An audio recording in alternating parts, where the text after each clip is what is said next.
So Daniil, congrats, another Grand Slam final. Did you expect the fourth set to go so quickly after the battle? Not at all. Was a strange match, you know, with its up and downs for both players, I think. I think we both missed some shots we shouldn't miss. At the same time, both had good points, so was a lot of up and downs. And I didn't before the fourth set, I didn't think it's gonna go that fast because all the match was really on the edge. But I'm happy that I managed, you know, to just close it out as fast as I could the first one. Anyone? Daniil, people like me might describe your run in Australia as tumultuous or emotional. How would you describe it? It's been great. It's been definitely emotional.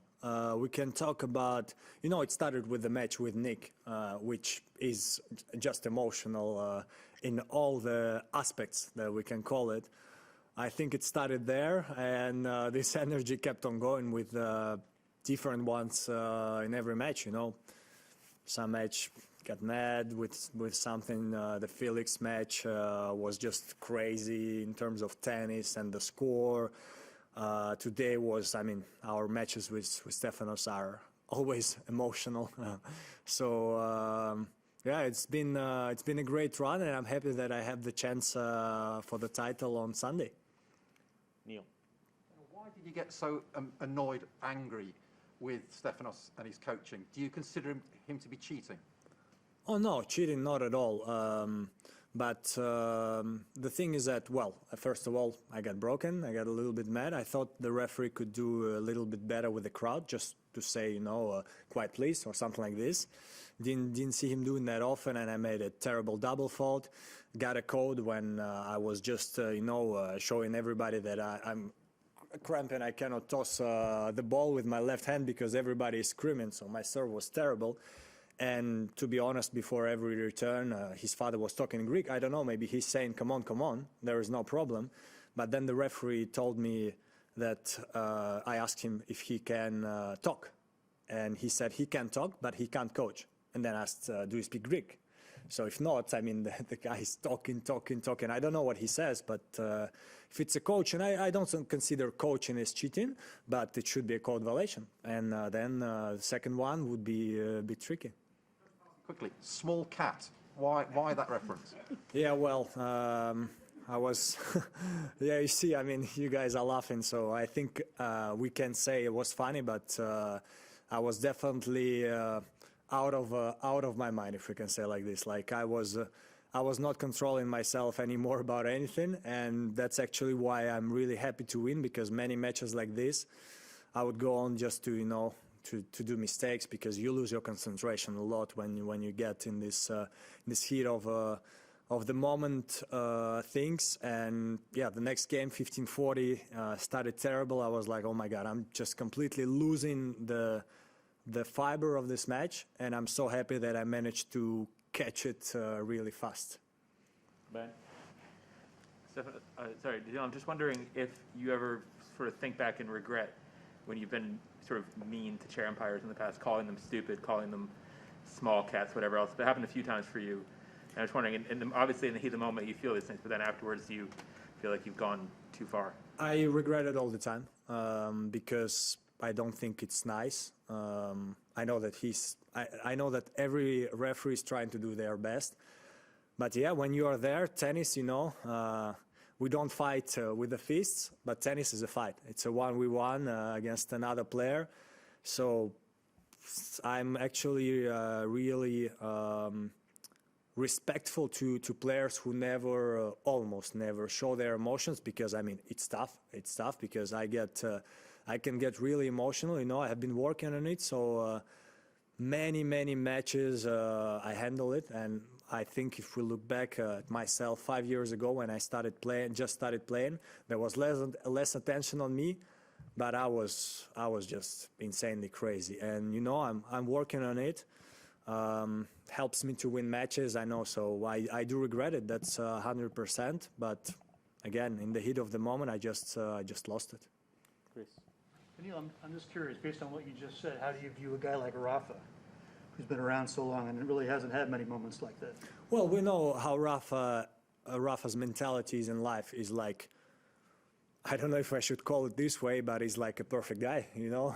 Never, when you ask him why he doesn't break a racket, like there's always the story about the controller when he was young, and Tony told him that you shouldn't do it. And I mean, it's tough, you know. I know many of my friends who break controllers, you know, who don't even play tennis, but people can get mad at many things, and I feel like Rafa is amazing for this. And I have not much to add. I mean, he's just amazing about this. Daniil, don't want to dwell on the negative tonight, but just one more question about the outburst and everything. Stefanos was asked about it when he came in here earlier, and he questioned your maturity. I just wondered if you had a response to that. No, I don't want to get too much into this because, again, I was actually not, Stefanos during this match, nothing, and I feel like I didn't talk about him. I just talked about the rule because, again, I don't know what his father is saying. Maybe he's just saying, like, let's go next point, and it's completely allowed. There is no problem with it, but he's saying something in Greek just before I return, and I'm there. I feel like he's even saying him where to serve, and I don't know Greek. Same about the umpire, so he should just, I don't know, talk to Stefanos first, maybe say, I don't know, say something to your father. Like if my coach would be talking in French to me before every point, even I would say, just stop it, just it's not allowed. So it was only about this, and again, nothing against Stefanos. Daniil, your fourth final, you've played big three members every time. What will you take out of the previous matches into this one? They're really strong, huh?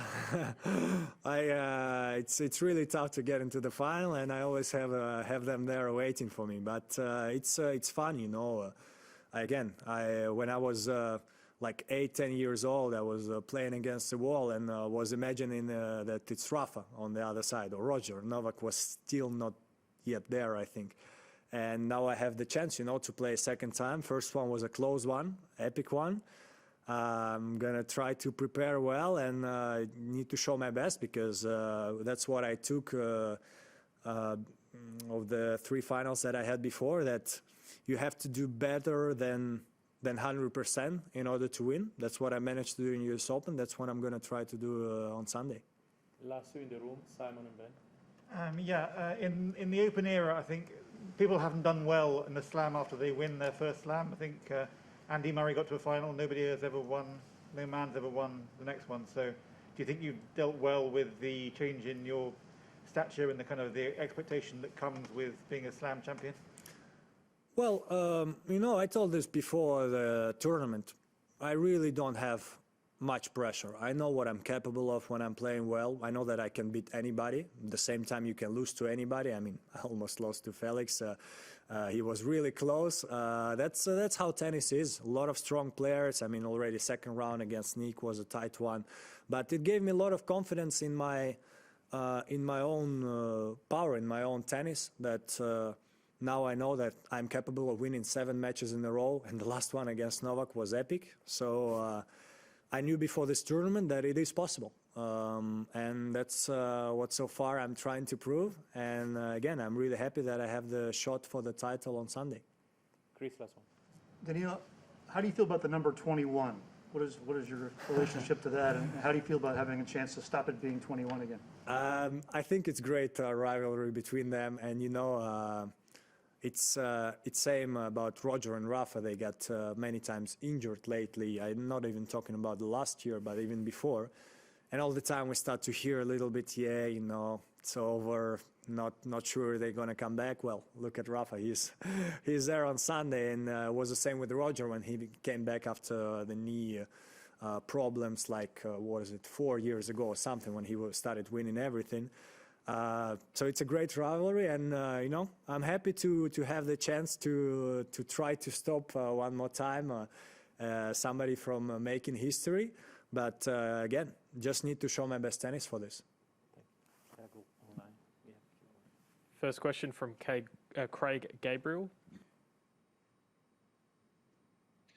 Daniil, going into the match with Rafa, what would be in your mind? What would be the mindset to come up against him in the final on Sunday? Of course, gonna discuss tactics with my coach, but probably physical match. Rafa likes to drag people into long rallies. I like it too. I think, gonna be a great battle. But again, I remember last year's final in Australia, even if it was against a different opponent. I'm gonna try to be more ready, more focused, fighting more, and give it everything I have in terms of tennis, physical, mentally.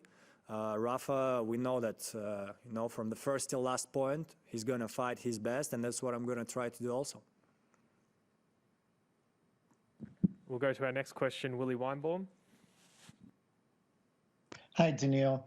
You answered Chris's question a moment ago about the number 21. What effect does it have on you mentally when you're competing against someone pursuing such history? I'll be honest, on me it doesn't, because it's not me going for the 21st. It's not me trying, to break these records. I'm going for my second one. I'm still far from all these things. I can maybe compete with other guys who have won, but I won't even name them all. I don't know who has maybe 2 or 1.